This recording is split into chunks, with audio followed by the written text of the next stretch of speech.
Mary Beth Pfeiffer, welcome to the Tick Boot Camp podcast. Thank you for having me, Rich and Matt. Well, we're really excited to have the movie star, runway model, and of course author on this podcast. So, why don't you share with our folks your background, where you're from, and give a little background on your educational accomplishments. Okay, I live in the Hudson Valley of New York State, which is among the most tick-riddled areas in the world, and that is saying a lot. As far as my background, I was a investigative reporter for about 3 decades until retiring from newspaper work in 2015. It was, though, during the course of my investigative reporting that I really dug deep into Lyme disease, starting in, I guess it was 2012. So it was really at the twilight, shall we say, of my reporting career. I'd done many series of articles on various things, one series led to a book on prison conditions for the mentally ill called Crazy in America. And that was in 2007. And that's what I sort of did as part of my reporting. I would really dig deep over many articles into a particular subject. And I was very fortunate in that I was given the time and the resources to be able to write in depth at a local level. You didn't really see that back then, and you certainly don't see that now with the, shall I say, death of local news. It's very unfortunate, but anyway, it was like I said, toward the end of my career, that I said I really should take a deeper look into Lyme disease because I lived in an area where Lyme disease was common. I knew of people who had awful bouts of Lyme disease and who didn't come back 100% for great long periods of time afterward. But I was, I think, among a portion of the population that thought and still thinks that that was an aberration. That wasn't an outgrowth of something that was really wrong with the system of caring for, diagnosing, and going on with your life of Lyme disease. Um, I had the wrong impression of Lyme disease going into my reporting on it. Um, and I think it's portrayed in the movie, and maybe we'll talk a little bit about that, the quiet epidemic. Um, I was one of those people who was an outsider to Lyme disease, and I learned about it in a different way. And I think it gives me a unique perspective among many people that I've met in the Lyme community because usually they're active in Lyme affairs because they have had Lyme disease or somebody in their family has had it.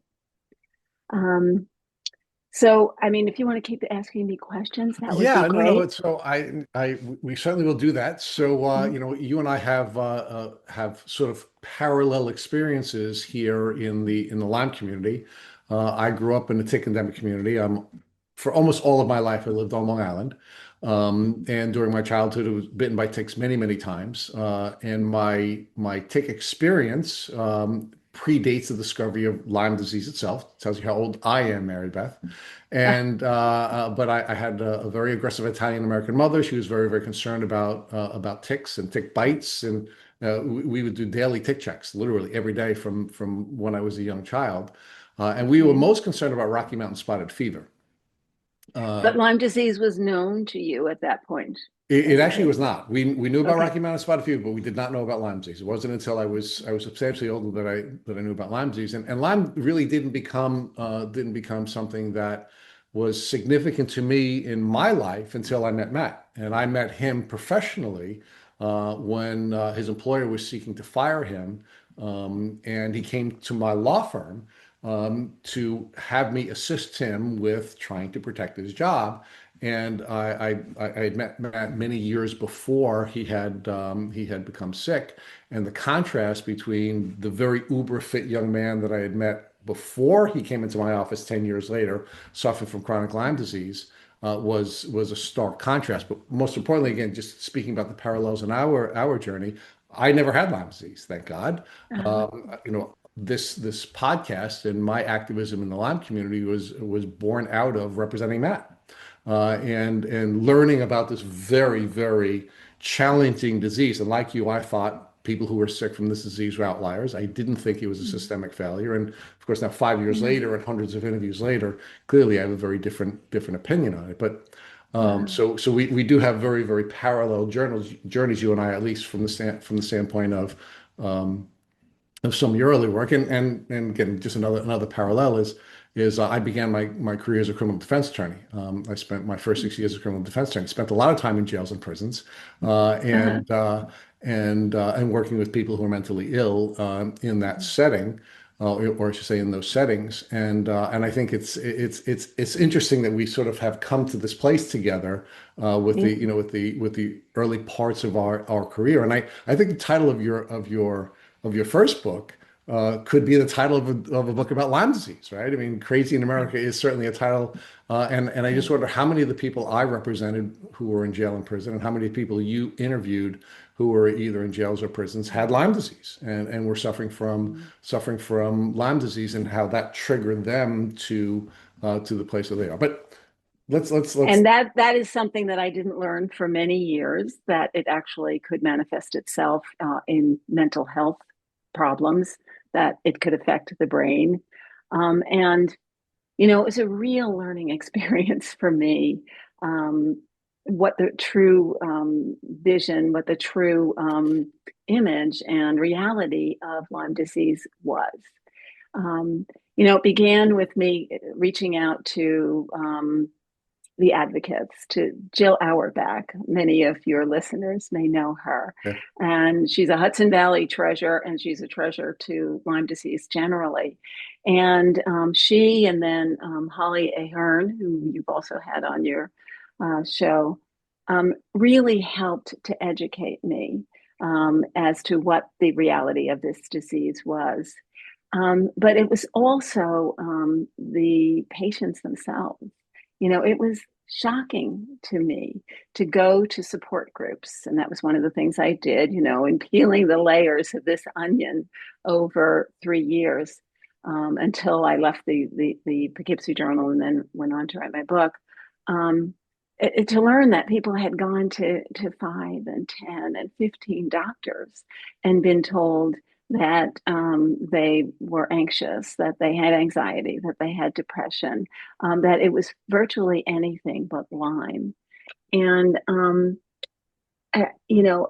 the then I started to read the research, and to read what other reporters and other media outlets had said about Lyme disease. And all of this is by way of bringing you to the point that I was at this crossroads. I had to decide, was Lyme this disease that was easily treated and we could diagnose and we could go on with our lives? And oh, yeah, the 10 to 20% of people still had problems, but it was no big deal.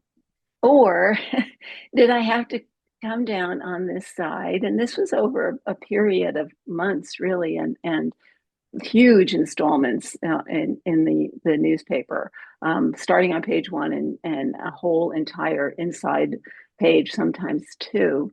I had to really come to a conclusion, and that's what an investigative reporter does. Doesn't take sides, but draws conclusions. Was this a chronic disease that mainstream medicine really had gotten wrong, that doctors really didn't know how to treat? And ultimately, that is the path that I took. This was a disease that we really were. failing to treat in a too large proportion of cases. Yes, a lot of people did go on with their lives. A lot of people um, were successfully treated, but it was a much bigger problem than was being acknowledged. So let's focus for a minute on why are there so many people like me and you? At least in my case, I grew up in tick endemic community and lived in tick endemic community almost my entire Mm, life. You certainly, I don't know how long you've been yeah, living in the Hudson Valley, yeah. but for many years, why would folks like us who are aware, active, professional people, why would we Yeah. even have some question in our minds, and I did too, about whether or not this was a unique disease and whether or not we believe that it could take a could take a chronic presentation. Why is that? Why are people like us walking around with that illusion? Well, I think very early in the evolution of Lyme disease, a group of researchers who, maybe got there earlier than other people, who had ultimately had different viewpoints. They had published the first articles on Lyme disease. They had made the first connections to the large, influential uh, medicine medical journals. Um, I, you know, they basically got their foot in the door, I think, earlier, and they also had a lot of connections with big teaching hospitals like New York Medical School and Center in Westchester and Valhalla, New York. Um, this group of influential physician researchers, and we know their names, the names of many of them are kind of household names in Lyme circles, would go on to exert enormous influence over Lyme disease and how it was viewed not only in the medical community, but in the public at large, and how it was reported in the media. And, it got to the point as I was reporting on Lyme disease that when a new article came out about Lyme disease from the New England Medical Journal, in particular, the most influential medical journal perhaps in the world, I would know what side it was going to fall down on. And it would fall on the side of um, take 2 pills of doxycycline if you've been bitten by a tick and you will not get Lyme disease. That's another one of those very hard and fast medical rules that are accepted by frontline doctors, um, that can be questioned, that is open to question. Um, and a study would come out that reinforced that 3 weeks of doxycycline and you're good to go. And anything beyond that, any longer term treatment, they would try it over and over again, supposedly, and it wouldn't work. You basically were fine in terms of the treatment that you got, and whatever you had was not chronic Lyme disease. It was something else. Okay, Um, so so, Mary Beth, I think there are two different ways of looking at the early researchers and the early authors. Give it its best. Let's give it the best spin, or let's look at it from the best mm, perspective. Let's not assume any of those people are evil. Let's not assume any of them were looking to do mm. anything wrong. Um, what did they get wrong, and why? If you give it its best spin. Okay. I think they believed what they were writing and researching. I think they got wrong that the test was more reliable than it was. And that was one thing that I spent an entire, chapter in the newspaper, and certainly a lot of room in the book, reporting about. There would be scientific papers over and over again that said, sometimes we get it right 50% of the time. Sometimes, there was just this variety of numbers out there about how reliable the test was in truly identifying people with Lyme disease and people without Lyme disease.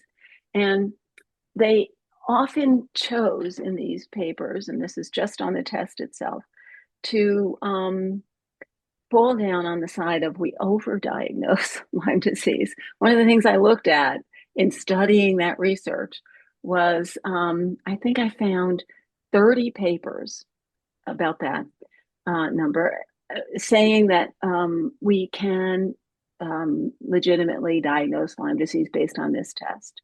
And there were six, let's see, it was, and you might have to edit this out. 30 tests, 30 papers that said we overdiagnosed Lyme disease, if anything, that we were accurate enough in identifying Lyme disease cases, but more to their point, was that we were overdiagnosing cases. People were being treated who shouldn't have been treated.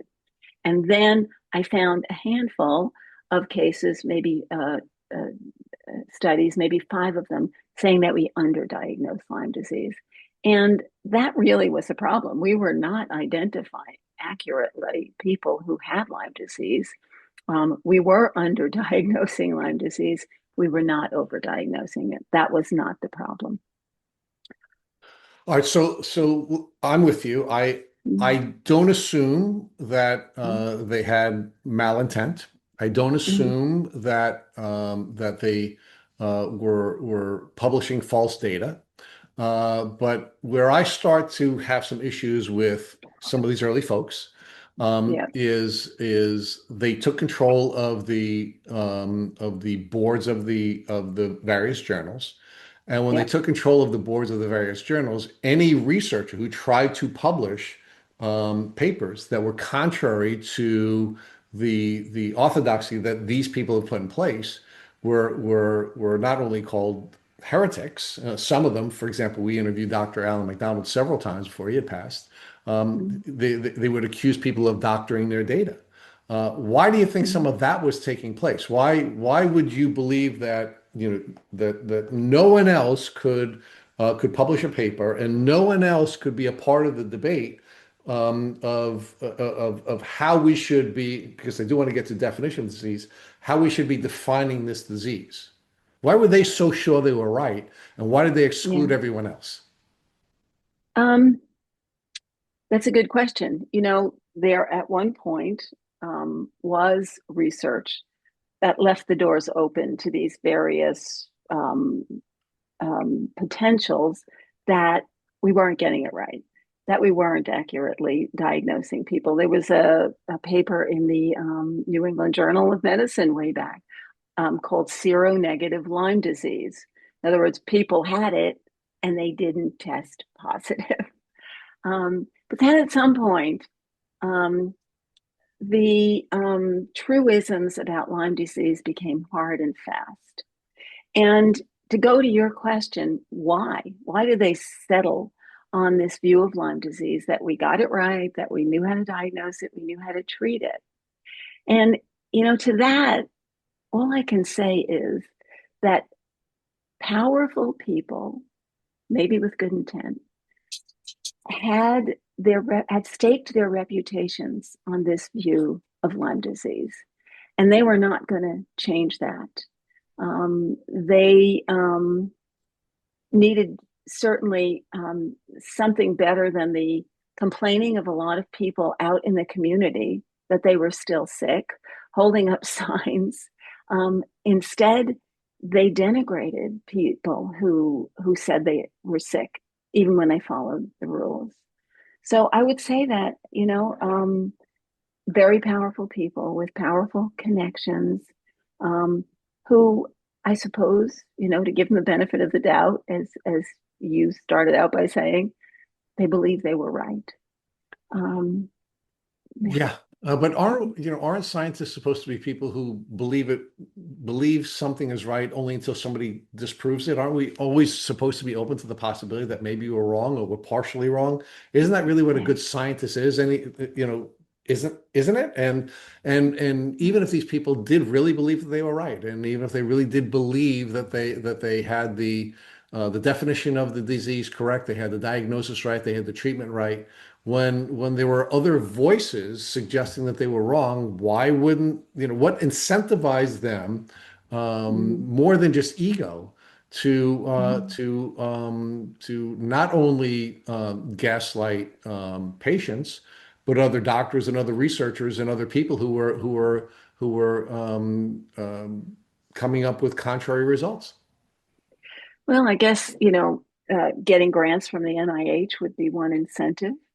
The powers that be in the NIH and the CDC have long allied with that group of physician researchers. So they controlled who got funding for certain aspects of Lyme disease and who didn't. And once that cycle began, it was kind of self-fulfilling because, as you may know, these grant committees that review research proposals are basically peopled with people who have had previous grants who have gotten published. So I think that's one part of it. I think there was also the ability to minimize this problem with that famous 10 to 20% of people continue to have symptoms after treatment, after early treatment. Um, but the symptoms aren't all that serious, or they resolve after months. Sometimes, there was a study out of New York Medical College. I think it went from 5 to 15% of people staying sick. So you could say, oh, that's a small number. Well, that's not a small number when you look at the number of people who have Lyme disease yearly, and we're talking something about on the order of 500,000 a year now. But I think what they chose to do, what they were encouraged to do, because this is the research that was being funded, was to say it's not that big a deal. It's not that big a Okay. problem. Doesn't last that long.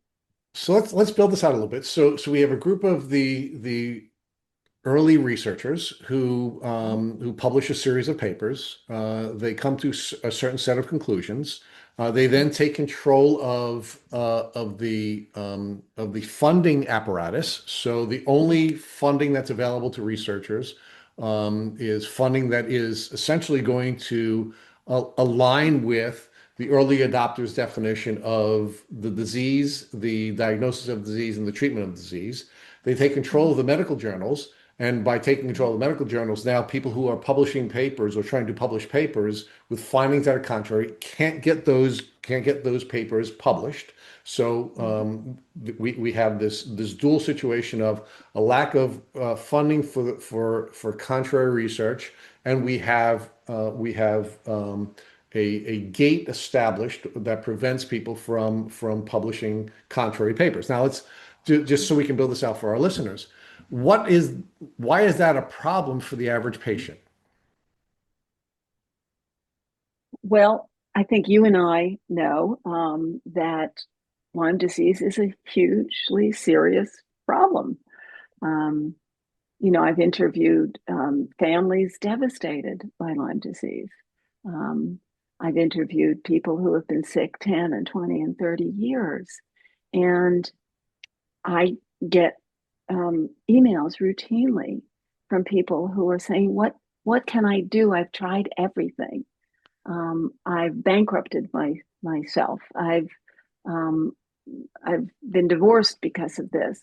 But Mary Um, Beth, make the connection yeah, between all of this trauma and the yeah. researchers. Why should Rich Johannesson, or more importantly, Matt Sabatello, as a patient, care about these researchers getting it wrong? Why should I care that the early researchers are wrong? Why do I care that they've taken control of the boards that are reviewing, peer reviewing these papers? Why should I care about whether the NIH is funding research or not? Why does that matter to me as a patient? Because they're not solving the problem. This is a systemic problem. Our system is not addressing, has not for many years addressed the outcome of ticks and of Lyme disease. they have talked a good game for a long time. Um, they have made pronouncements that um, short course antibiotics work. Um, they have funded research. For example, the very famous paper that, 2 doses of doxycycline will stop Lyme disease. Yeah. Um, but the we should care because it's still a huge problem. Well, it is, And this, but maybe yeah, let me refine it a little bit more because okay. I think what most of us, what I certainly didn't understand, that I understand now is there is a direct connection between research and clinical care. Um, and that's the piece that I want to explore with you because I think what we in the general public don't understand, and I certainly didn't understand, so I don't want to speak for everyone, but I didn't understand, is that my doctor, who is a clinician, who is in the field treating me, is someone who is supposed to be using generally accepted medical practices to safely treat me. Now, of course, those clinicians are also, from a legal standpoint, also supposed to be able to treat outliers outside of generally accepted medical practices, recognizing that there will not be generally accepted medical practices for outliers. But that's something that doctors are generally hesitant to do because they'll be sued, not by people like me, because I don't sue doctors, but some lawyers who may sue doctors.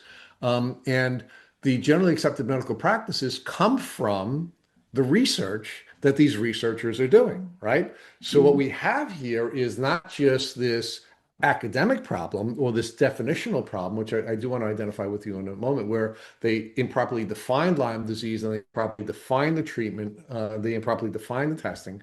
But even more importantly, they put doctors in a position where when they were in the community observing illness, and they saw that the protocols that they either weren't taught or that they were reviewing from the standpoint of research were not meeting the needs of their patients. What was the risk for a doctor when the doctor is going to treat you as an outlier?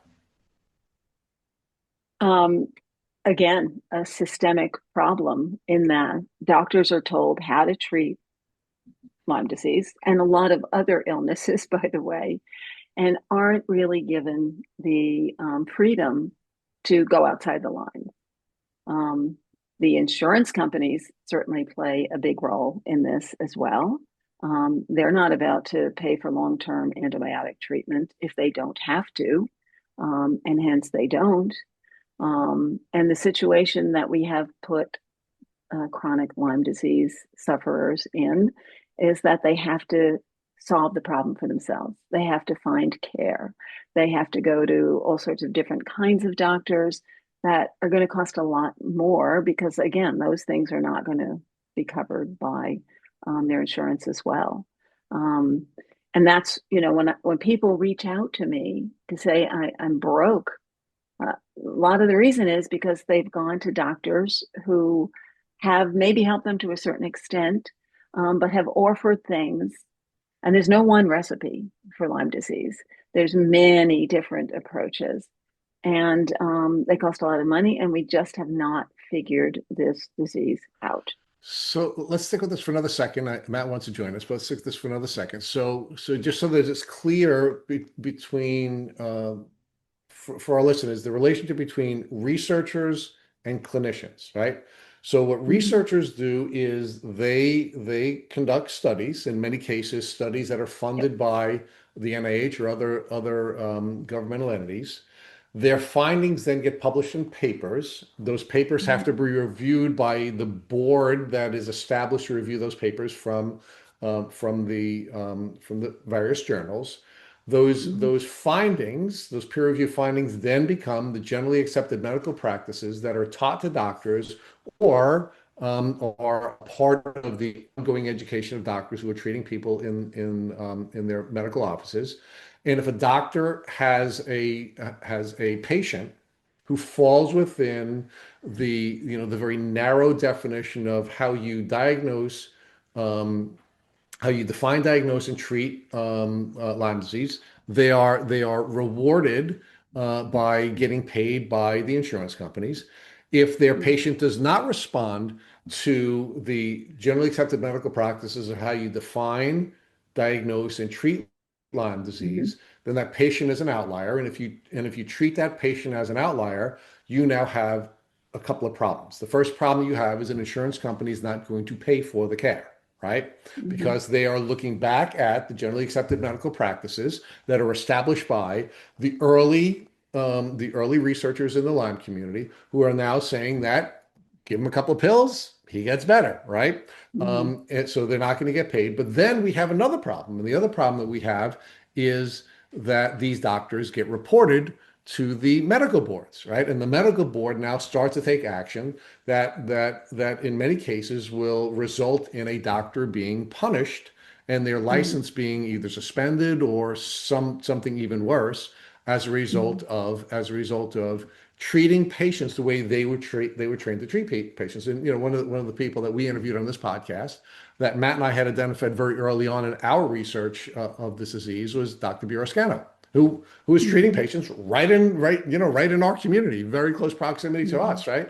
And a brilliant doctor who at the very early stages of the discovery of this phenomena had actually come up with a treatment protocol that worked.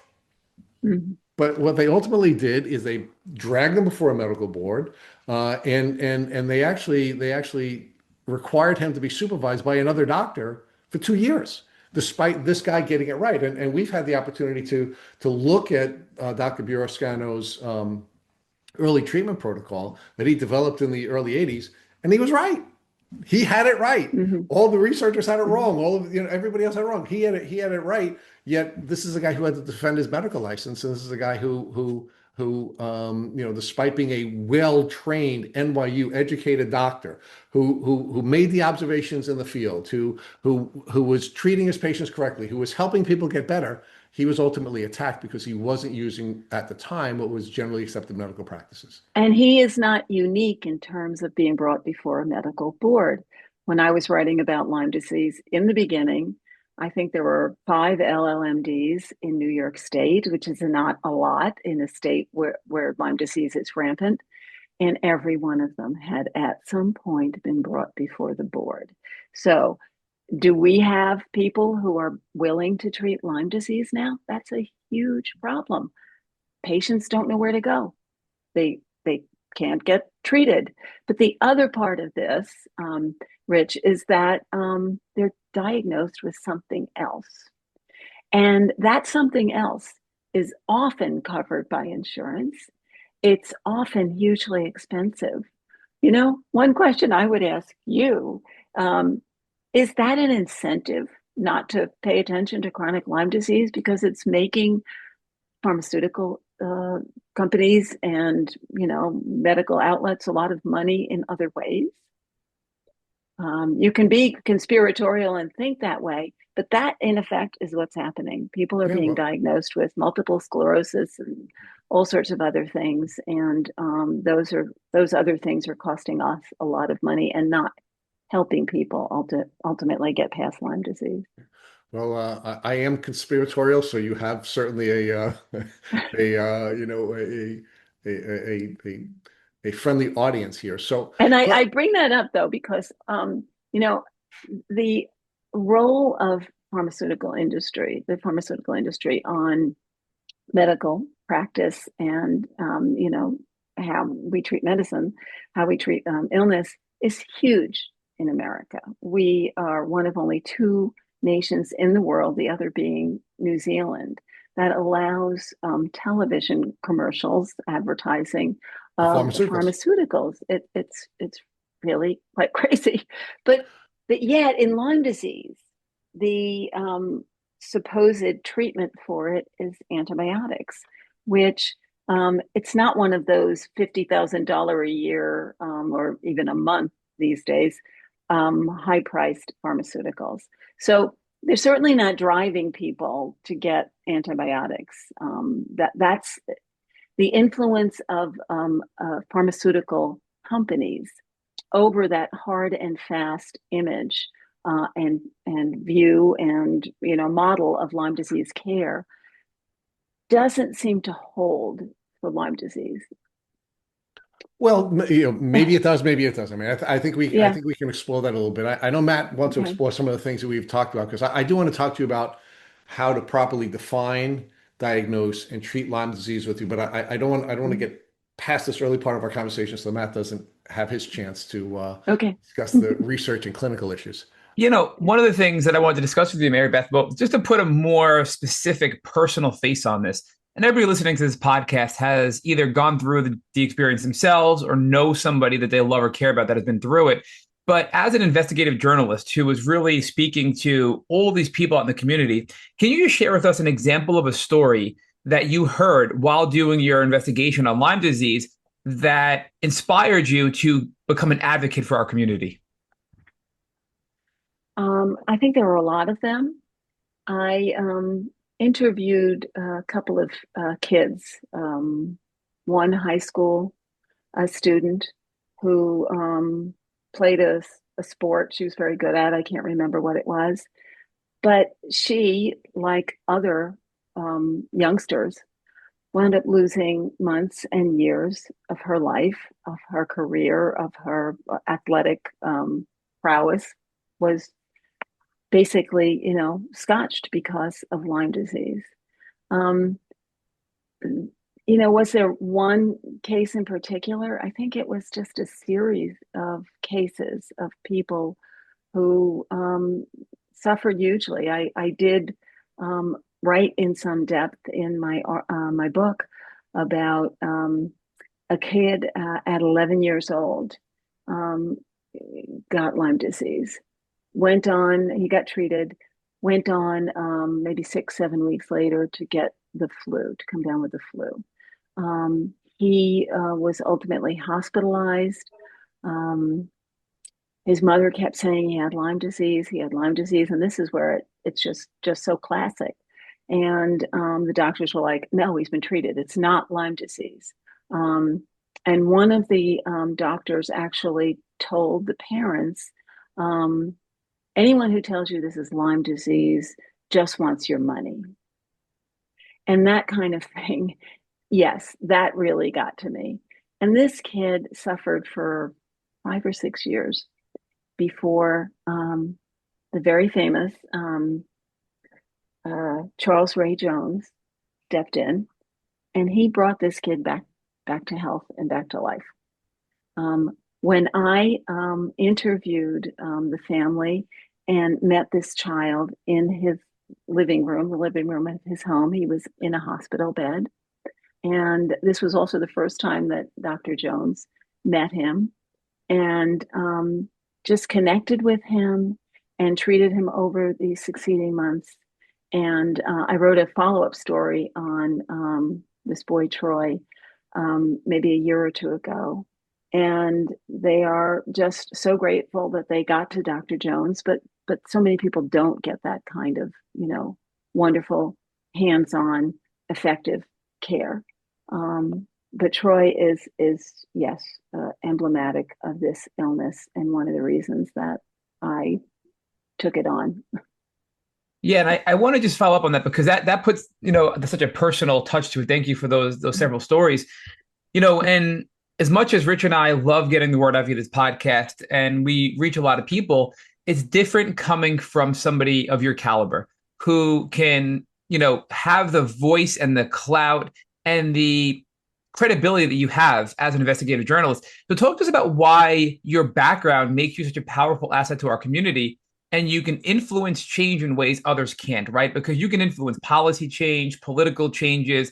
These stories have real power and real meaning beyond what these patient stories can offer on their own without somebody elevating their voices like you do. So can you speak to that and just give us some, inspiration behind why you got into this and how it's helped us in a way nobody else could? Well, thank you for saying that I'm influencing in a way that nobody else could, because sometimes I feel the opposite. But to get back to when I started writing these articles, and um, it came at a time when newspapers counted clicks. We had an internet presence. We were trying to grow that. And I started writing these articles about Lyme disease. And all of a sudden, and we can track these things in newspapers, we were seeing that our stories were being read not just in the Hudson Valley, not just in New York State, but in all 50 states, in Canada, in the Netherlands, in Australia. We got like 7,000 hits on one of my articles. So we were seeing this go viral. And article after article, it was in the top read for days on end, and that's very unusual. You know, you usually see top story lasts 1 or 2 days. It was a long time, and in the midst of that, we at one point in that publication series, the CDC called us and wanted to complain about our article. And I, of course, was in contact with the CDC. I was asking them for comment on all my articles, and I was relying on them to give me their side to, to weigh in on what I was finding from other sources as well. And it just gave us the sense that we were being watched, that we were having an influence, that they were, concerned that we were getting the message out, that people were responding to this. So, to your question about having an influence over what happened, I think in our small way, as a small newspaper in the digital age, we did help to contribute. And that was also about the time that the CDC announced that there were actually 10 times more cases of Lyme disease in reality than were reported to the CDC. That made a big difference. And there were some people, including one of the most prominent LLMDs, Dr. Richard Horowitz, who said they thought that the stories in the Poughkeepsie Journal were responsible for prompting that to happen. Yeah. But think about, I'm sorry to interrupt, Mary Beth, but think about what you're telling me. The CDC called you because of your work. Your writings made the CDC call you because you scared them, right? You were putting the truth out there. They didn't know how to deal with it, and they called you. No average person can go and write an online blog and have that kind of feedback. So that's proof positive about the impact your work has had. And I'm sorry to interrupt you. Please keep going. Yeah. This is good stuff. No. And I think once things did start going and the stories were really spreading far and wide, our influence did increase. And there was one story that I wrote late in the game. I think it was part 10 of my series of, I think it was 12 or 13 articles, in which I obtained, by the Freedom of Information Act, emails between the NIH and the CDC and others in the Lyme community. And these were very telling emails. And in one of them, the person who was in charge of giving out NIH grants at the time was retiring. And he was writing an email to someone in the CDC who was a researcher there. And he referred to missing the people in NIH and CDC on his retirement, but he would not miss the Lyme loonies. And that's where that phrase actually came from that sheaf of documents that were released under the Freedom of Information Act. And I have to give credit at this moment to Chris Newby, who was the person who fought for 5 years to get those documents and gave them to me at that time to use in my article. But they also revealed all sorts of other things about the attitude of the government toward this movement of Lyme disease patients who were starting to get very vocal and who were showing up and who were making a lot of noise and were being called by people in the IDSA who were saying that they had all the power against the people in the IDSA. They're the big guns. We have no power against them. Um, and, but they also showed that they framed this as a war against the people with Lyme disease, and they were very revealing. And I think again they also helped that article in particular helped to um, put the powers that be on warning that there's this organized community, and it now has a little bit of power behind it, I suppose, in the press. Yeah, it's so cool to hear the origin of all the successes we've had over the last decade, right? I mean, because this is like early stuff to hear that the NIH is telling the CDC that we're the Lyme loonies, to hear that all of these groups are having these preconceived notions and beliefs that aren't even being vetted by things they're fact checking themselves, that we're all crazy. And then to get up in arms that we're uniting, and then for us to have this evidence because of you and your work to get it out there to then spark this progression forward. I mean, every day we're putting things on social media about all the progress, the research studies are out there, the advancements we're making. I mean, look, I've been in this community now, over 10 years since I first got sick with Lyme disease as a diagnosis. And I've never seen the progress we're making today in the 10 years that I've been, in this community. So it's really hopeful, but we wouldn't be where we are. We wouldn't be where we are today, Mary Beth, if it weren't for your work early on. So it's so cool to hear this. You're like the origin story of the Lyme advancements that are happening today. So it's just like I'm sitting here in awe of you right now. Well, I'm really glad to hear that. But I, I I will accept that compliment from you, but and I will put it into this context.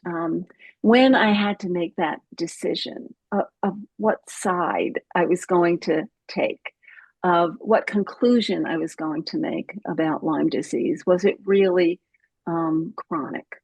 Um, I had read the mainstream media's reporting. I had read the headlines on the front page of the New York Times saying that Lyme disease was easy to treat and easy to diagnose. Um, I knew I was an outlier or would be an outlier. And that came into my calculation. Should I put myself out there? One of the reasons that I could do it is because I was at a small newspaper.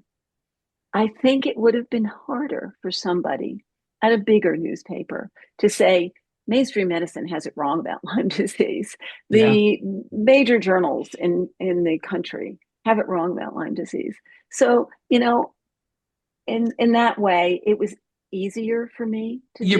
You're making it sound easier than it was, right? And you had an Yeah. easy path forward. You weren't, you could have easily fallen into the groupthink of the government and the CDC and the NIH and said, this is the position, they're all a bunch of Lyme loonies. But you didn't do that, right? You did what you knew was right. You followed your heart and did it right. You did the right thing, knowing it'd be difficult. And the cool part is, although you were a local newspaper, fast forward, here we are today. I mean, I was telling people today via group text who were interviewing, and people from California, people from Washington, right? Washington State. You're in New York, it's the other side of the country. They all know you. They're all fascinated with your work. We have followers all around the world, from Germany, from France, from Spain, from Canada, from the UK, from Ireland, who all know you and all know about your work and are grateful for you. So despite being from a small little newspaper, your reach has been truly global 10 years later, right? So it's really cool to see what you're saying and then what ended up happening with your research and your work and your journalism. So really, really cool stuff. I do Well, want to. that's great to hear, but I also do have to give credit to the paper I was writing at. They gave me the support to be a real investigative reporter. So that's the kind of reporter that I was, in terms of turning over this stone, not leaving no stone unturned, and going where the story took me. I was at a small paper, but I got the support of the powers that be that enabled me to work there, to have a career, and to still live in a beautiful place called the Hudson Valley. When you say that people credit me, there's just too darn few people who are willing to write about Lyme disease, Yep. and I wish there were more people who would take it on and advocate for change in this, field. Which I can see you want to jump in here, Rich. Yeah, no, I'm so sorry. I mean, what of course makes me anxious is we began our conversation with the death of local media, right? And the media is supposed to be the central nervous system in our democracy. We're supposed to have a lot of voices, and we're supposed to have opportunities to challenge whoever is in charge of establishing the orthodoxy at any time.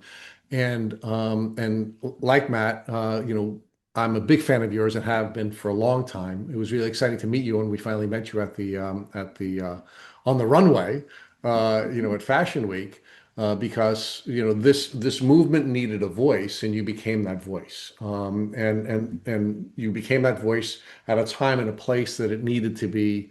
It needed a voice. Because the government was only responding to the research. The doctors who were struggling with having the ability to diagnose and treat people were responding to the research. The mainstream media was just responding to the research, right? I mean, really at the core of all this, which is how you and I began our conversation, were the researchers who were making the findings that they were making, and if we're gonna cast this in its best light, making the observations that they were making honestly. But then what they did is they then took control of the apparatus that should not be controlled by anyone. They took control of an apparatus that should constantly be the subject of more research and more questions and more findings, but they took control of it, and now it's created all kinds of challenges. You pointed out some of those, which were of course the research dollars that are or not available. The general accepted medical practices that are being taught in medical schools. I mean, the list goes on and on. But I think the most damaging part of this, at least from my perspective, is that in many cases it's ruined the relationship between patients and doctors, or between the public and the medical community. We just don't trust them anymore. And I think it's because of these types of events that cause us no longer to trust doctors. And I think that's really dangerous. I think that's really, really dangerous. One of the things that causes me to spin off of my top is when I hear people saying, I have to become my own doctor. Or you have to become your own doctor. And Matt will share with you, I aggressively oppose that philosophy, because I don't think any of us really have the capacity to be successful and get through this chronic disease without at least the partnership of a good medical doctor. But people don't trust doctors anymore, right? And people are feeling gaslit, right? I mean, I don't even like the term medical gaslighting. It's another one of my quirks now. When I was doing the interviews at iLads, I started challenging the concept of medical gaslighting, because I think the concept puts people in a position where they are unable to heal emotionally, because they're pushed into fight or flight by having this belief that their doctors are not good people, and are not people who want to help them, and are people who don't want to partner with them, right? I mean, I think this whole concept is really troubling. You're talking though about the Lyme community does Yes. not trust their doctors. Yes. I would say, venture to say that people generally do trust their doctors, and I think they should question their doctors for For the sure. very same reasons that we have failed on Lyme. We are failing on so many other diseases as well. For sure. We are following bad research. We are giving drugs that cost a lot of money and have horrible side effects when we have others in our armament, other off-label cheap drugs that could work a lot better. And we have this electronic control now of what doctors can do, or how they're monitored. And somebody told me just this week that he had left his medical practice because he was being called on the carpet for using off-label cheap drugs for various reasons. And they're now using AI to monitor doctors. So he Yeah, was yeah, constantly getting these, and this doesn't have anything to do with Lyme disease, but this is where we're going. Doctors it, are not allowed to do what they ought to do, which is practice the art of medicine, figure things out patient by patient. right. What'll work? Yeah. Well, and that's what a clinician is, right? A clinician is somebody who is supposed to Yeah. determine whether or not you Yes. fall within the bell-shaped curve or whether or not you're an Mm-hmm. outlier. And if you're an outlier, they should have the freedom to treat you, right? But the Yes. problem is when they do that, they find themselves in a difficult spot, and it's happening more and more because of electronic monitoring and because of AI and other types of things that are reigning in doctors who are doing what they were trained to do as clinicians. So. Yeah. But You know let's what we haven't though touched on as far as giving credit? You were giving credit to me for breaking things open at a very specific point in time, but we've had nonprofits just do so much incredible work in Lyme disease, and there is that school of research that has prevailed for a very long time, but we have great research as a result of the money and the work of nonprofit groups that have really helped propel Lyme disease progress. So I'm as encouraged as Matt said he is um, about what's happened in the last 10 years. And a lot of that credit goes to the nonprofit for sure. organizations and the researchers that they're working with. For sure. I mean, it has been patient driven, but I want to explore one more piece with you before we go on to the. I do want to talk with you about how to define, diagnose, and treat Lyme disease, and how that has changed, and then I want to talk a little bit more about your book because I love the book. Um, but let's stay with this doctor-patient relationship because I can see it's something you're passionate about as well. Um, I think the challenge that we've had, certainly I'll talk about my cultural challenge, right? I was raised by people who were from a culture that respected doctors. In fact, one of the things that I often tease my mother about is that she's very much like Raspreet Singh's mother, who's the podcaster, minority mindset podcaster, who said in the Indian culture, you're a doctor, a lawyer, or a loser, right? So I come from that culture, right? Where you're a doctor, unless you're not smart enough to become a doctor, you have to become a lawyer, and then it goes downhill from there, right? So we were socialized to worship medical doctors, that they were the smartest and they were the most capable, and you just walked into their office and you offloaded your health to them, and they would give you the direction you needed to be healthy, right? And I think like you, thankfully we've moved away from that model, at least generally, right? And we are now in a position where we need to be more careful with our doctors, and we need to be more careful to make sure that we're giving them input, and we have to be more careful to make sure that we form a healthy partnership with our doctors.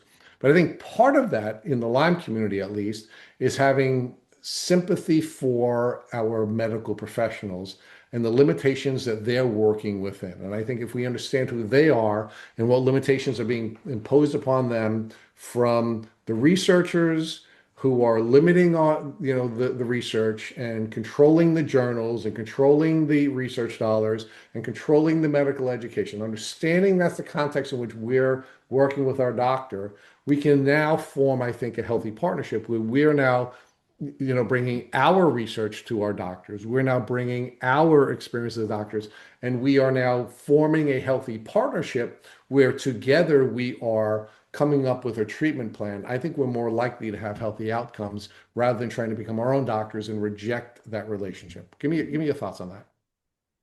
Um, I agree with all of that. It is a good dynamic for us to come up with our research, support our research, bring it to the medical professionals, the medical establishment, um, and try and change things from that level. But I kind of disagree that we have a sort of skepticism or not as much hero worship of doctors today. I think they still are very much in charge of our destiny. I think that they don't question what ground rules they're given often enough. I wrote a lot about how COVID was managed. That's a whole different podcast. But I found that doctors were not willing in that case, and aren't willing in many cases, to step outside the line. And nor are their patients insisting that they do. I think pharma calls the shots. People follow the commercials that they see. They all know big pharma is not to be trusted, but big pharma calls the shots, and they more or less control what doctors do, because that's what doctors do. They write prescriptions. That's it. Yeah, yeah. No, and so much of, so we were talking about the problems with the research and the limitations that were placed on the research. Well, so much of the research that that doctors are relying on and medical schools are now teaching is industry financed research, right? I mean, we've talked about the dangers of what's happened in the Lyme community and how these early researchers who may or may not have had some nefarious intentions. And that could be a whole other podcast, which I don't know is healthy for our conversation today. But when you have, to just develop your point, when you have industry, pharmacological industry financed research and findings then making their way into the medical journals because they're controlling the board of the medical journal, which then becomes the standard of care or the generally accepted medical practices.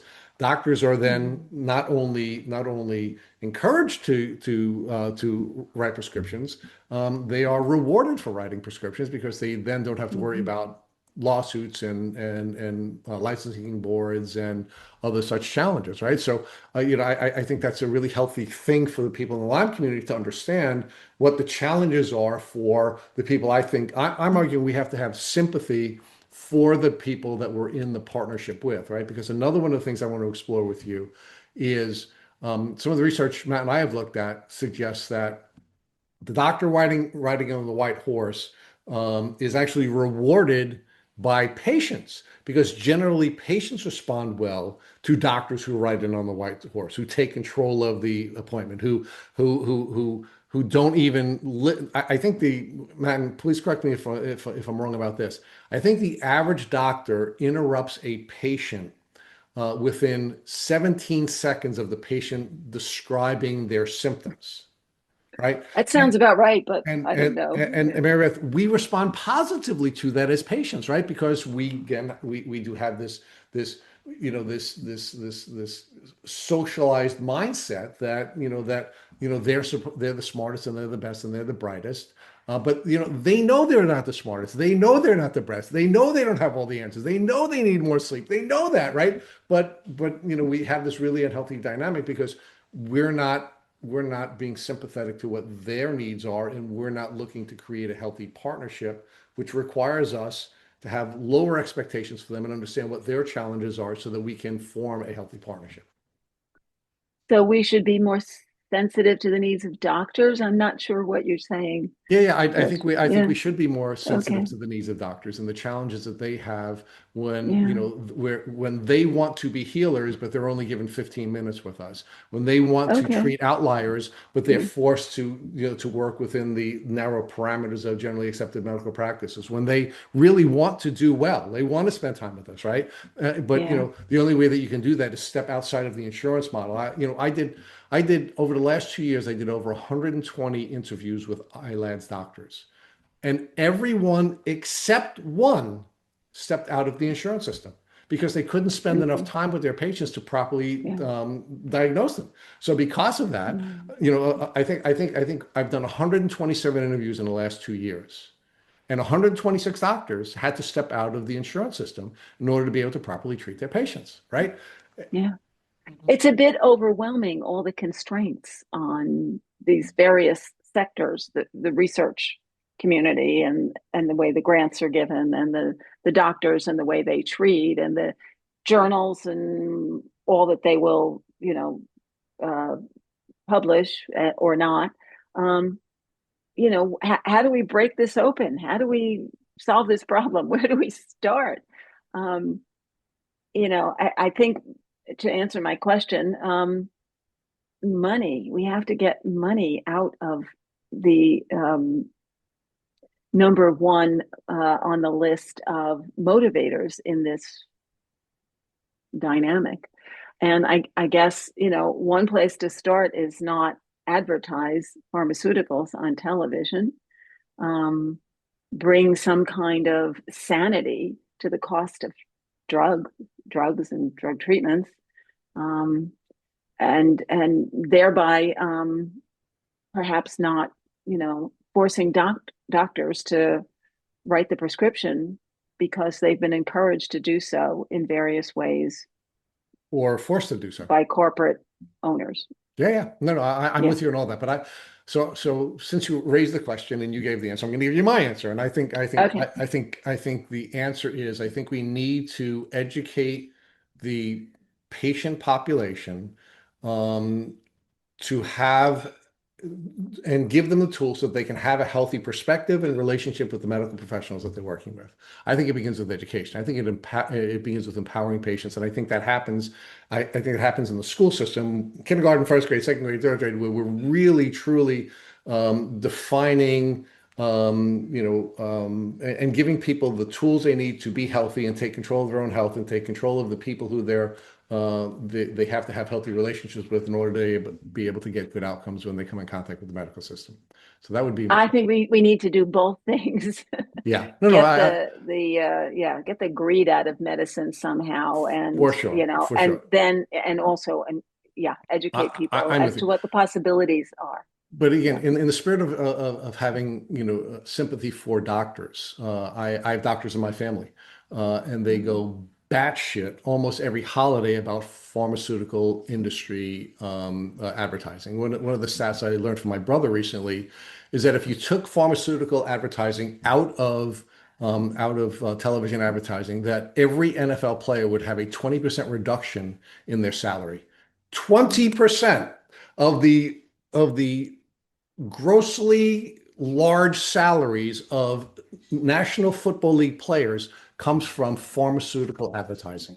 So, Mary Beth, that just tells you the breadth of the problem. The other thing that at least my brother has shared with me in the past is that when a patient walks in seeking a particular medication, it limits the amount of time he has a limited amount of time to spend with this patient. And now he's talking a patient off the ledge about whether a particular medication will or will not be an appropriate treatment protocol for them when he doesn't have the time to now, work with the patient, right? I mean, it's having so many detrimental effects all over the the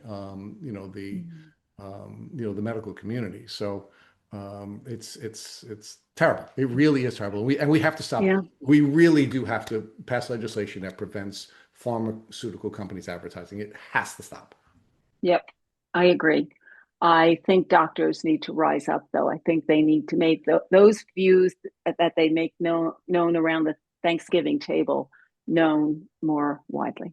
I agree with you. I agree with you. So let's talk about the next piece, and that is, how do you define Lyme disease? How should Lyme disease be diagnosed? And how should Lyme disease be treated? I mean, what are the lessons you've now learned over the, more than decade that you've witnessed the definition, diagnosis, and treatment from the early days now change? How do I define Lyme disease? Yeah. First off, it's a huge environmental problem. Okay. We need to prevent it. I wish we could control ticks in the environment. I don't know that that's possible. I mean, the box is open and they're out, and there are billions upon billions of them. Certainly where we live. Yeah. One of the stories I have in the hopper is a religious community that puts permethrin in the laundry. They communally do the laundry, and a couple of times in tick season, maybe a month apart, they wash all the clothes with a permethrin solution, their Lyme disease rates have gone down hugely. It's going to For be sure. a very good story. So anyway, we need to find ways to control the caseload. Does that mean we need a vaccine? I've got mixed feelings about that. Yeah, me too. uh, you know, uh, America has come to the point where vaccines are supposed to solve every problem we have. That's a bigger issue, but there are always prices to pay for that. For sure. We need to control it.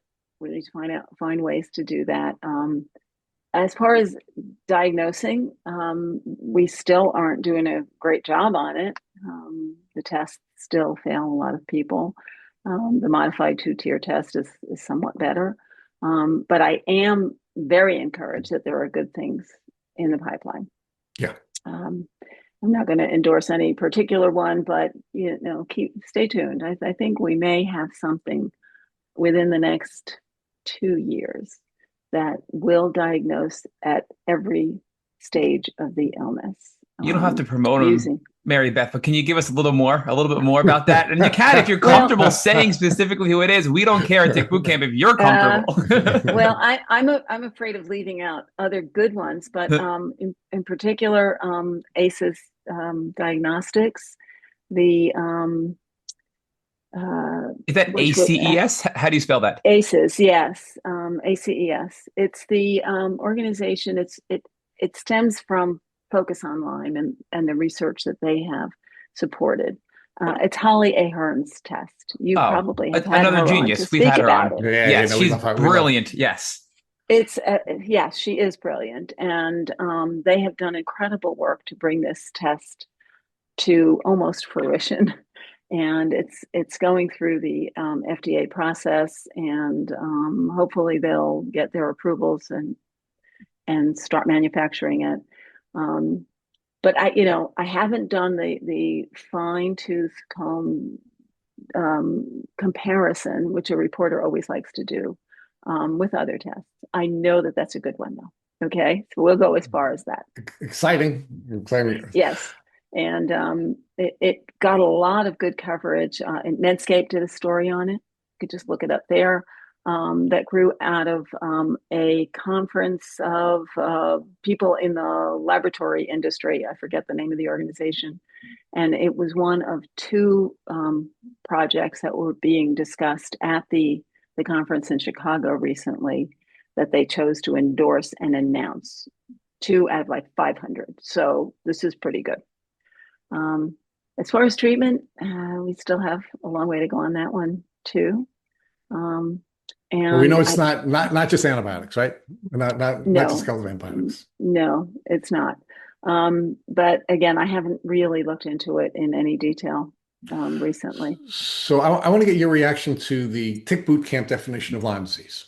One of the questions that people sometimes ask us is, why do you think you have the right to come up with a definition of Lyme disease at Tick Boot Camp? And my answer is because there seem to be as many definitions of Lyme disease as there are people treating and researching the disease. So we feel like we have the liberty of coming up with a definition. So our definition at Tick Boot Camp is that Lyme disease is a polymicrobial, multisystemic, chronic, infectious or post-infectious disease. What would your, as one of the OGs in the Lyme disease community, what would your reaction be to the Tick Boot Camp definition of Lyme disease? Okay, say it again slowly. Okay. Polymicrobial. Okay, yeah. Multisystemic. Definitely. Chronic, infectious or post-infectious disease. Okay.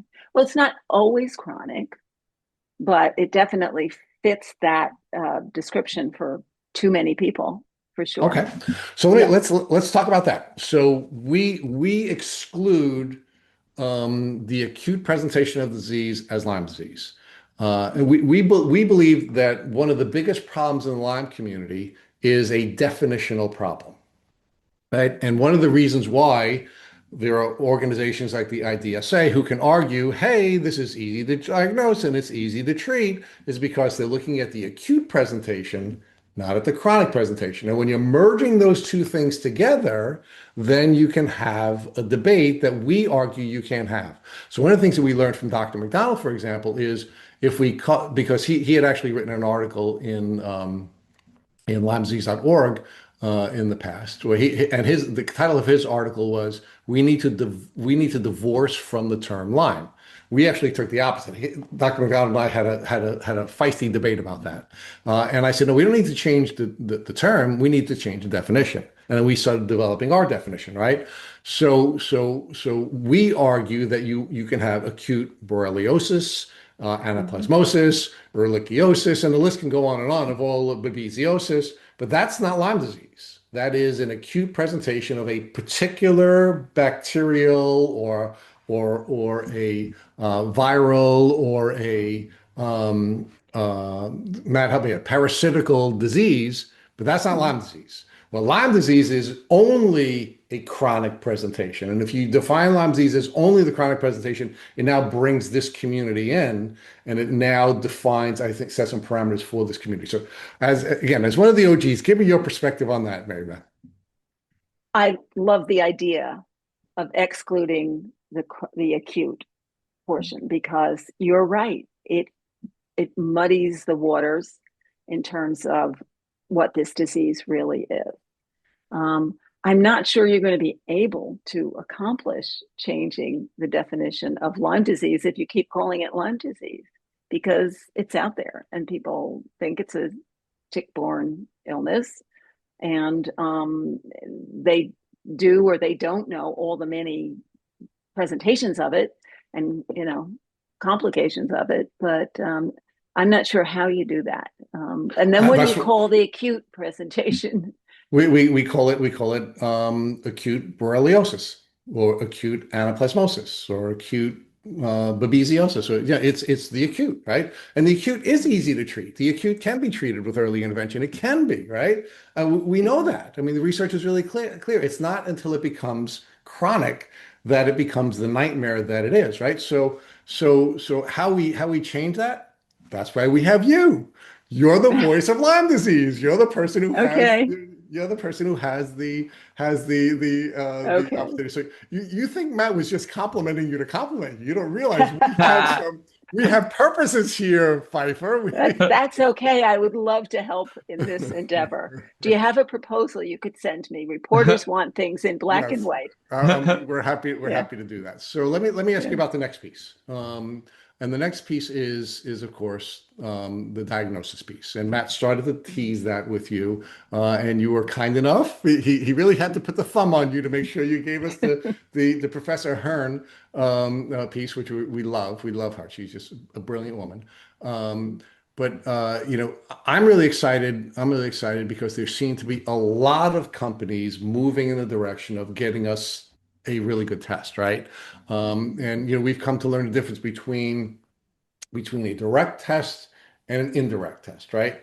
And the indirect test has failed forever, right? And there are a lot of different reasons why these indirect tests have failed, but there seem to be a lot of really cool folks who are looking at different types of direct testing, which we believe, at least I believe, is the only way to go. We've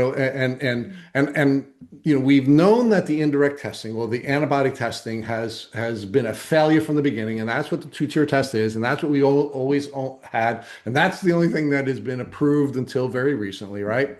And one of the things that I learned at ILADS this year is when I interviewed Dr. Tanya Dempsey, and she melted my brain. And one of the things that she shared with me is that and her expertise, of course, is Matt, help me with Dr. Dempsey's expertise. It is, I don't know.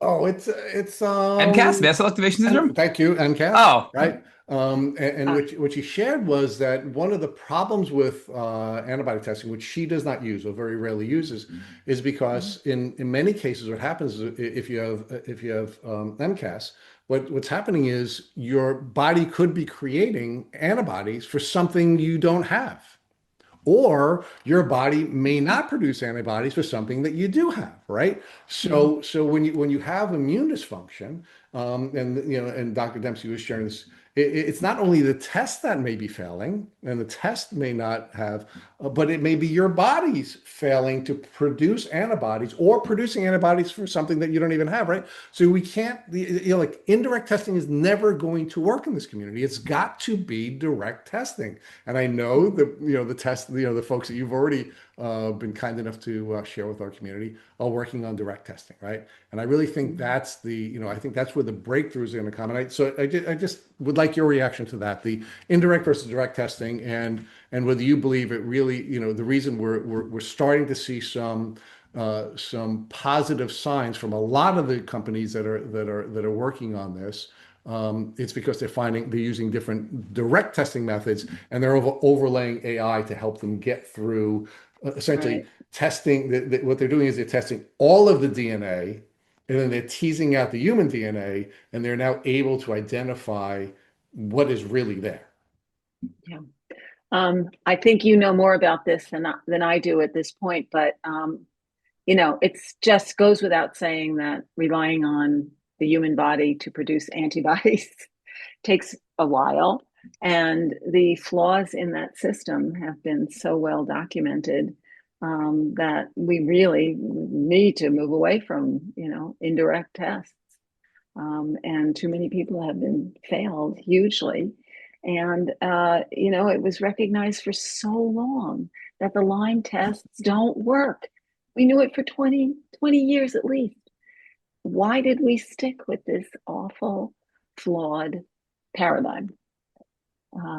Again, Well, I think at least the conspiratorial mindset that I have is because they were rewarded by the companies that were doing the testing. Just like big uh-huh. pharma, right? We have the big testers as well, and it's they don't get the same I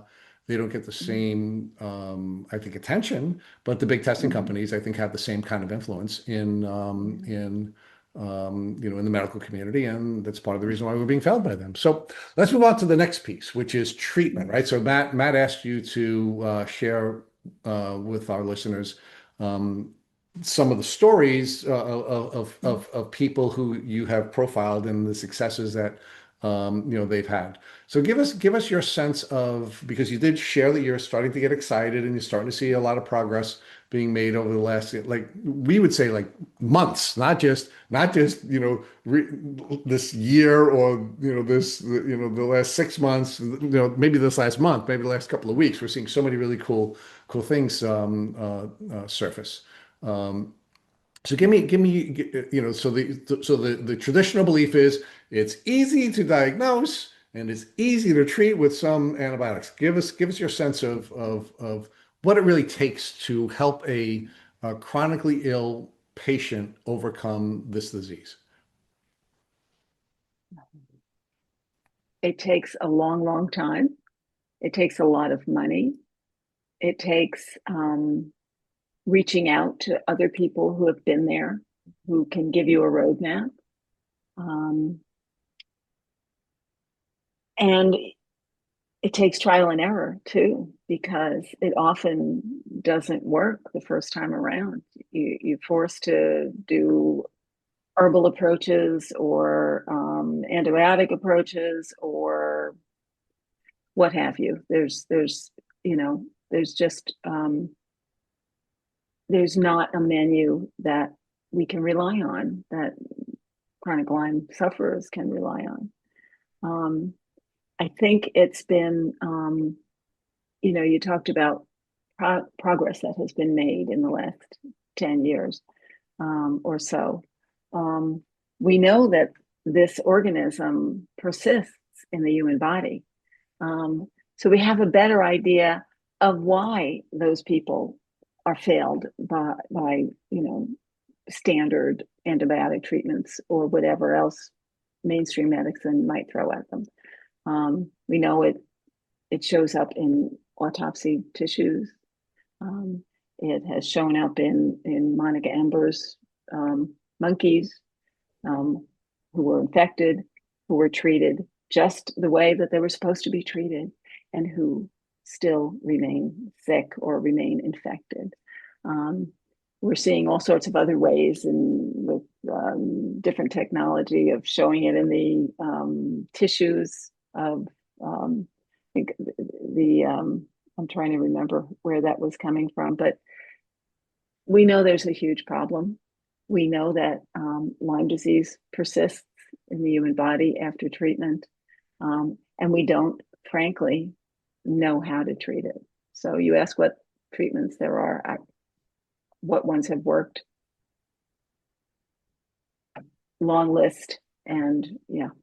So I'm going to ask you to react to something else. Another one of our tick boot camp observations. So we've interviewed, as you know, well over 1,000 people. We've published well over 600 interviews, and we've actually seen a pattern develop. I'm just wondering whether or not you've seen the same pattern with people who overcome the chronic presentation of disease. Generally, follow a particular pattern that we've seen, and we call it PARM.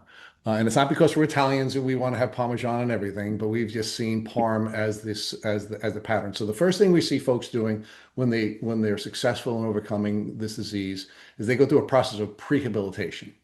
And largely what they're doing in the prehabilitation phase that we've observed is they're getting their sleep right, they're getting their diet right, they're getting their movement right, and largely open up their detox pathways and getting their body ready for the battle, right? Then the next step we see is the A is assist. We don't use kill, we use assist, because we've come to learn from most of the doctors we interviewed is that the immune system has to win the game, right? And how you win the game is you assist the immune system by reducing the microbial load. But you have to get your body ready for that first. So that's why the prehabilitation. Then we see them going through this assist phase where they're reducing the microbial load and helping their immune system get back online. Then the next step we see successful people using is the R, which is the rehabilitation. And it's both physical and emotional rehabilitation, and the emotional rehabilitation piece generally is going through a neural retraining program where they're retraining their brain no longer to be sick and no longer to have symptoms, even though they've cleared that. And then, of course, there's the M, which is the maintenance piece, where you now have to live your life differently. You can't go back to being the person that had gotten sick. You have to make sure that you have a healthy lifestyle that sort of brings forward all of the things that you learned from the prehabilitation and the assist and the rehabilitation phase. So that's generally the pattern we've observed, and we've been sharing that. And with, again, one of the OGs who has seen it all and written about it all. Give me your thoughts on that observed pattern that we've been teaching over the last year or so. As a reporter, I would ask, okay, how do you get to each stage? What treatments are you talking about? Have you narrowed down how to get to the P, to the A, to the so you have a recipe for treating Lyme disease that will produce these 4 stages? Well, no. These are what we've seen. These are what we've observed other people doing. We haven't developed this. We've watched this, right? We just watch for the patterns, and we've seen people, for example, use antibiotics, aggressive antibiotic treatment very early on, and they get sicker. Because they didn't get their body ready for this, right? They didn't open up their neural pathways. They're not getting sleep, so there's no neurological detoxification. There's those kinds of things. So it's they're not, Dr. Rolls, for example, in one of our hackathons, our Lyme hackathon that Matt had created years ago, said he walked his way to health, right? What he was doing, he was walking, and of course he was getting all of those deep detox pathways open because he was getting his movement, right? So we're just like watching other people share their successes, and we just sort of see it falling into this pattern. So do I think we could ultimately build that out so that we can now put the specific pieces of the recipe together for it? I think we can, and I think people are. I think there are some folks who are doing that and writing on that because again, the benefit of going to iLads and serving as their official podcast, I get to interview 60 or 70 doctors over the course of 3 or 4 days, and we start to have these conversations. But I just want, again, as a journalist who's interviewed probably thousands of people as well. Whether or not any patterns have emerged, and whether or not our pattern is something that you could beat up a little bit. I think it's your pattern makes perfect sense in that it's a process to wellness. I think the MyLine data kind of documents a lot of that. For sure. You go all over the place. You try all these things. Try different doctors, different geographies, wherever people are that can help you. So it's a process. It's not one thing, and I think that many of us, and I include myself, want that magic bullet. We want that one treatment that's just going to kill all those organisms. And I think you've really hit on something here that it will take a long time. Just even to the one where you said you don't identify yourself as sick anymore. I think that's a really difficult one. Yeah, That people, yeah, that's their identity. for And sure. this, I like this. It makes a lot of sense to me. And we just have to find ways to get people from P to A to R to N. For sure. Which is why we have you. Okay, well, you already gave me one assignment on the Come on, Rich. You have to definition. learn. So. You only ask for one thing at a time. We can't ask for two things, Rich. Only one. We got to And pick I, our ask, okay? I'm teasing. So let's come to your book. I love your book. I actually read it twice, and nice. just a really really well written book. So let's talk about the book, what inspired the book, and let's talk about the subtitle as well. Okay. That's a really good question. The book was inspired by me having written a lot about Lyme disease and wanting to take it to the next level. I wrote for ostensibly a small paper with an audience in New York State. I wanted to take it nationwide, however far I could take it. And in that vein, and this gets to the subtitle, I wanted to break out of the mold of there's 100 books on chronic Lyme disease. How do I get past it? And they're all valuable and they help people. But I wanted to reach people who didn't know about Lyme disease, the wider world, the people who were concerned about the environment and are concerned about maybe meeting up with a tick someday somewhere, who knew generally about the threat. So that's why I hung my hat on climate change and hoped to open some doors in that way. So why do you think? Why do you think, and what were you arguing in your book about why Lyme disease is becoming more prevalent? Um, it's an ancient, I mean, again, if we're defining Borrelia as disease, it's an ancient bacteria. Bill Rawls, for example, argued in his book, Unlocking Lyme, that humans have been getting bitten by ticks as long as there have been humans. So if we accept that as accurate, why is it so much worse now, Mary Beth? Why, and what did your research demonstrate, and what did you argue in your book about that? Well, that gets to the environmental drivers of ticks. And there are many.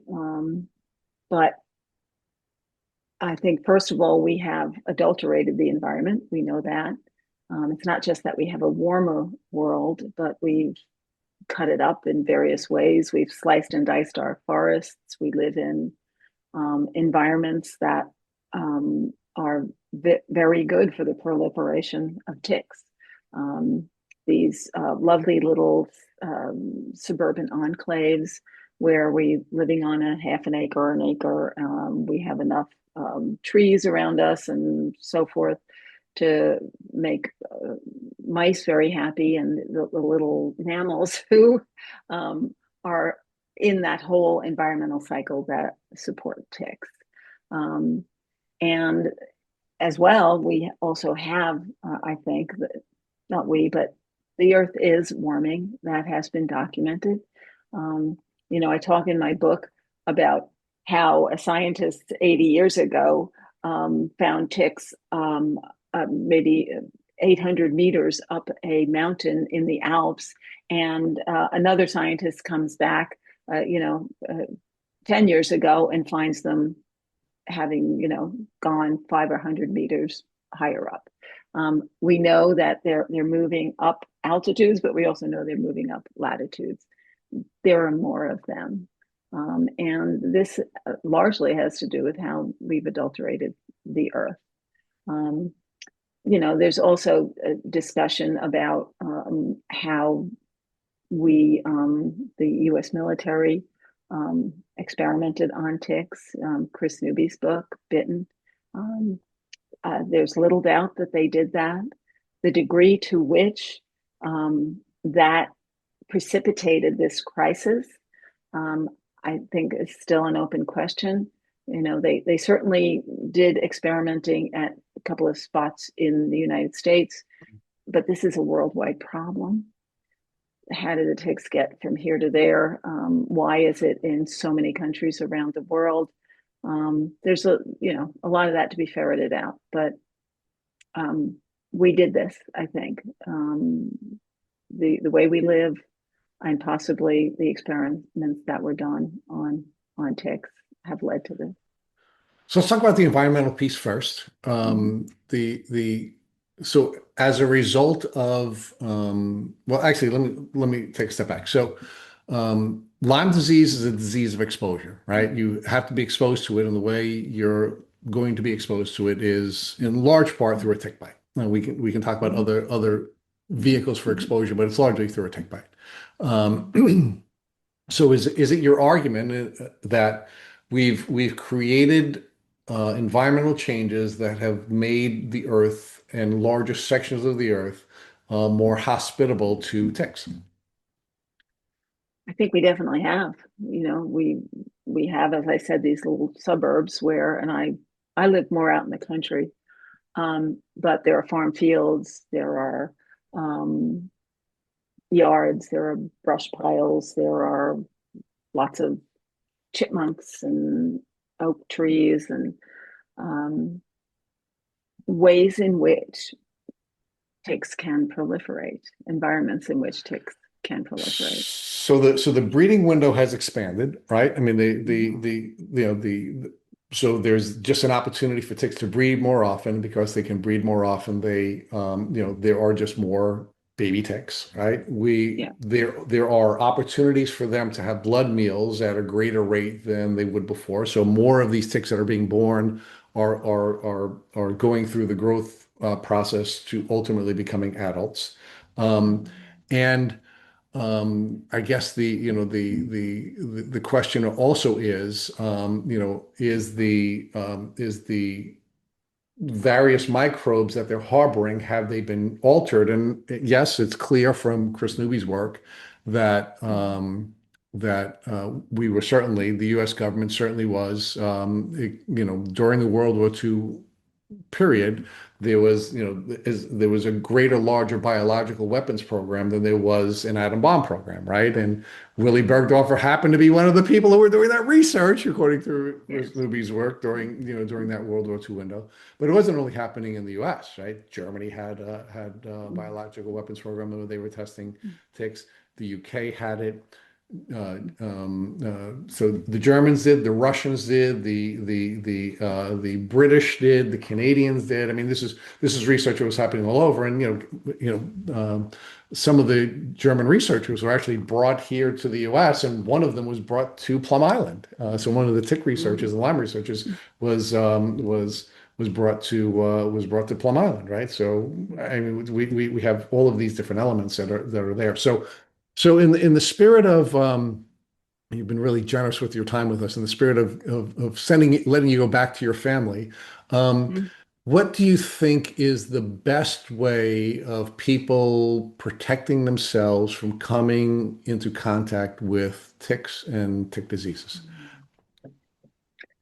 I guess I would first say to be vigilant. Check yourself for ticks. Don't walk in high grass. Don't even brush up against high grass. Educate your kids from day one not to do those things. It's very sad to tell a kid not to roll in leaves, or at least not to give them the opportunity to do that, but then check them afterward. It's kind of a matter of being just on top of things, and um, being that person who's constantly warning a kid, and I do this to my grandkids, um, that they have to have a certain respect and fear of nature. I don't like doing that.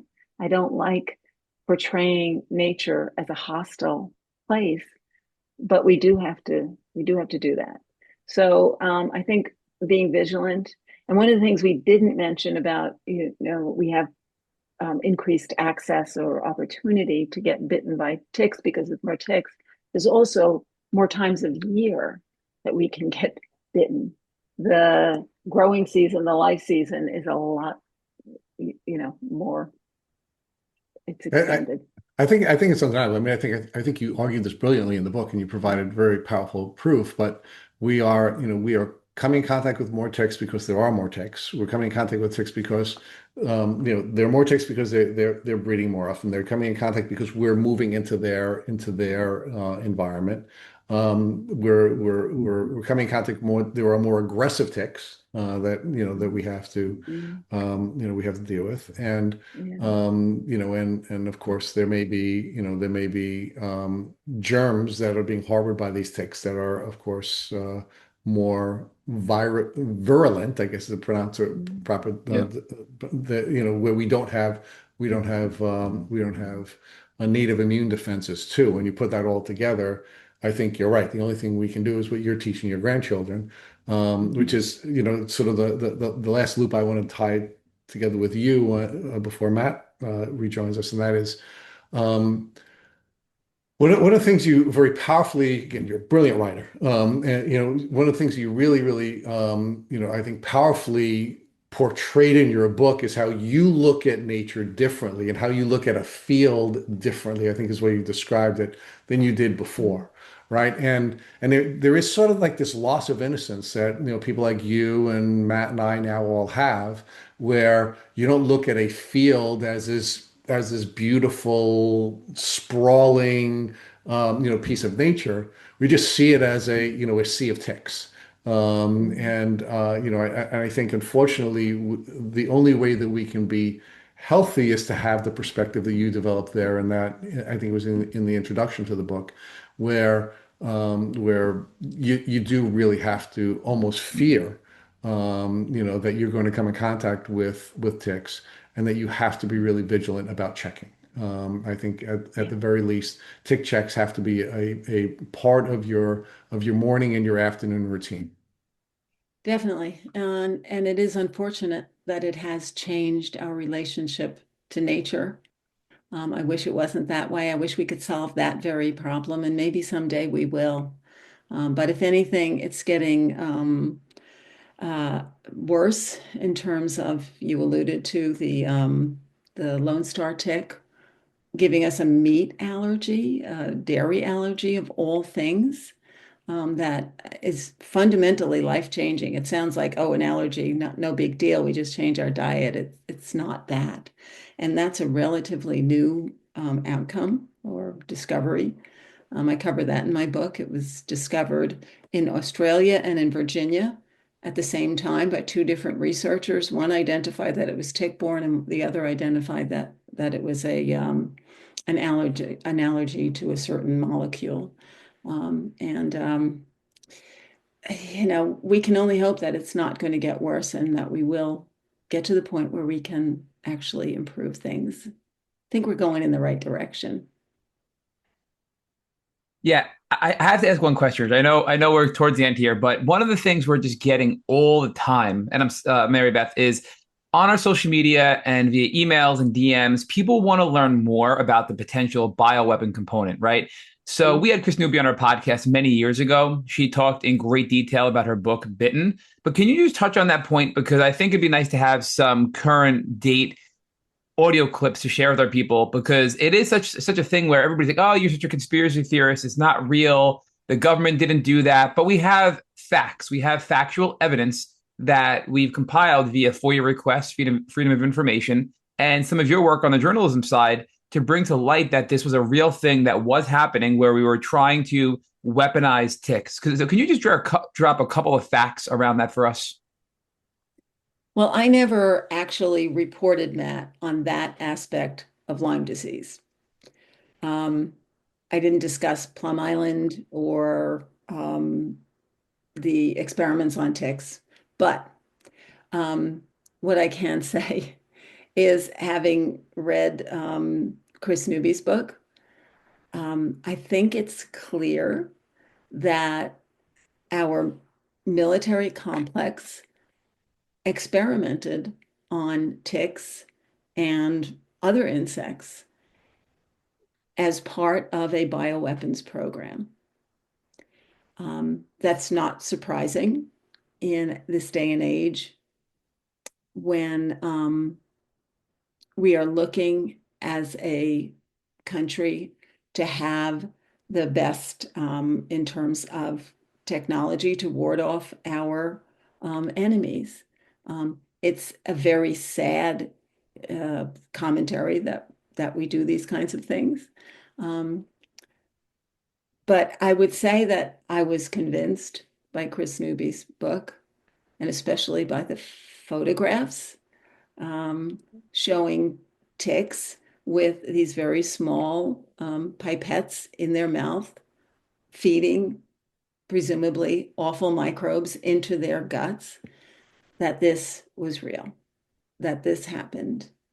And one of the awful outcomes may be the dimensions of this awful epidemic, pandemic that we live with.